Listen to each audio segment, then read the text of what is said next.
मैं अपने किसान को खुशहाल देखना चाहता हूँ। मैं इस काम में लगा हूँ। ये एक ऐसी फसल है जो किसान को 80 लाख रुपए से 1 करोड़ आमदनी फी एकड़ देती है और इंतहाई कम खर्च में। अस्सलाम वालेकुम व्यूवर्स, हाशमी ऑर्गेनिक फार्मिंग में खुश आमदीद। कैसे हैं दोस्तों? किसान भाइयों, कुछ फसलें इतना ज़्यादा मुनाफा देती हैं कि आप इसका अंदाज़ा भी नहीं कर सकते। लेकिन हम किसान रवायती फसलों से ही नहीं निकल रहे और हर साल इस उम्मीद पर अगली फसल काश्त करते हैं कि शायद अच्छा रेट मिल जाए। लेकिन हमारे किसानों के साथ फिर वही अस्टाकिया, आड़ती और मिडलमैन हाथ कर जाता है और किसान बेचारा फिर मकरूज़ होता चला जाता है।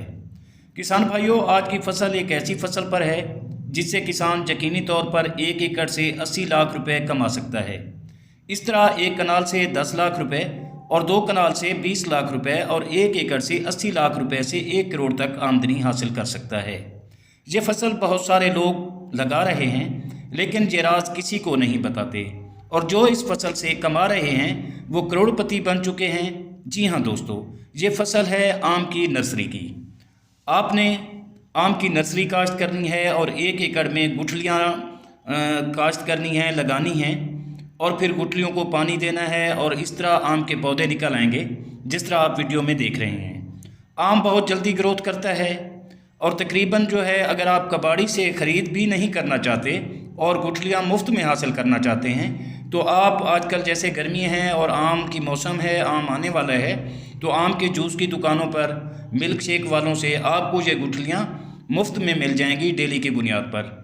आपने ज़मीन की तैयारी करके इन गुठलियों को काश्त करना है और ये तकरीबन 1,10,20,000 गुठलियाँ जो हैं वो आ जाती हैं तकरीबन 1 एकड़ में।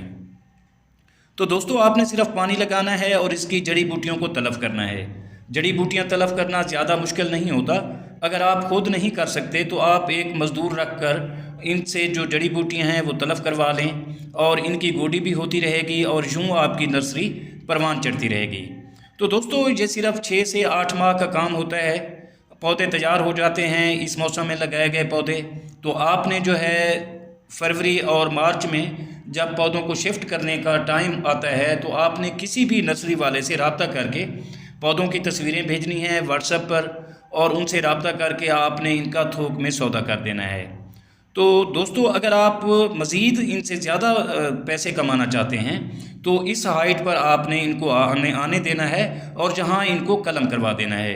इस तरह कलमी पौधा आपका जो है 500 रुपये में बिकेगा और जो मैं कह रहा हूं छोटा पौधा बग़ैर कलम के जो है वो तकरीबन 80 रुपये से 100 रुपये में फ़रोख्त होता है मार्केट में। और थोक के हिसाब से भी आपको नर्सरी वाले यही पैसे देंगे। आपने कुछ भी नहीं करना, वो खुद आएंगे और खेत से ये पौधे निकाल कर थैलियों में डालेंगे या जो भी करेंगे वो अपने गमलों में डालेंगे, वो आपसे ले जाएंगे। दोस्तों, ये काम मेरे किसानों का है, लेकिन किसानों को इसमें ना तो दिलचस्पी है ना ही वो इसका इल्म रखते हैं और नर्सरी वाले महंगी ज़मीनें ठेके पर लेकर उसमें नर्सरियाँ उगाते हैं और करोड़ों रुपए कमाते हैं। तो दोस्तों, आप भी रिवायती फसलों से हटकर अगर ज़्यादा नहीं, 1 एकड़ नहीं लगाते तो 1 बीघा लगा लें, 4 कनाल, 2 कनाल, 1 कनाल। तो इससे आपको तजर्बा भी होगा और आप खुशहाल भी होंगे। तो उम्मीद करता हूँ कि मेरी ये बात आपको समझ आ गई होगी। अगर आप नर्सरी लगाएंगे तो इंशाअल्लाह आम के पौधों से आप बहुत ज़्यादा प्रॉफिट हासिल करेंगे। तो इसका मौसम जो है जून, जुलाई और अगस्त में गुठलियाँ लगाना होती हैं और फरवरी और मार्च में इनको सेल कर देना होता है। बहरहाल दोस्तों, उम्मीद करता हूँ कि आपको ज़रूर समझ आ गई होगी। जल्द मिलते हैं किसी अगली वीडियो में, तब तक अल्लाह हाफिज़।